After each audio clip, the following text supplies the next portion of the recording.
គោរពវិសុបងប្អូនអ្នកគ្នាសូមស្វាគមន៍មកកាន់វីដេអូខ្ញុំសាជាថ្មីនេះគឺជាសកម្មភាពខ្ញុំទៅបនណាបងប្អូនគឺបនតក្កណានុប្រទានគម្រប់7ថ្ងៃជូនទៅដល់លោកអ៊ំខ្សែគូហើយបននេះគឺប្រពៃឡើងនៅថ្ងៃទី16ចូលថ្ងៃទី16ខែ3យើងហ្នឹង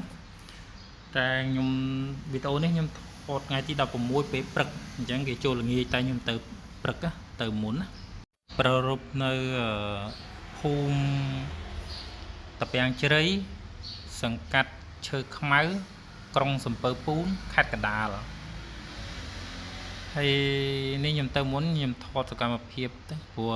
ថាល្ងាចបានគេចូលអញ្ចឹងណាបងប្អូនអញ្ចឹងបងប្អូនអាចតាមដានសកម្មភាពនេះទាំងអស់គ្នា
អូនកណ្ដៃចូលអង្គុយជួយលពងតឡាចមិនដែរទីដៃ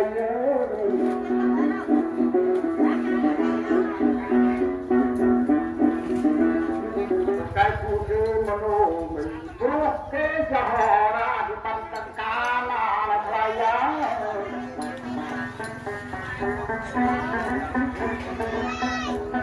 បបាក់យ៉ាងតាំងគុំមិនទៅយ៉ាងនេះហើយមិនចាក់ไรទៅរកក្មេងប្រេងពងកូរយ៉ាហឡូអូទៅស្នំណា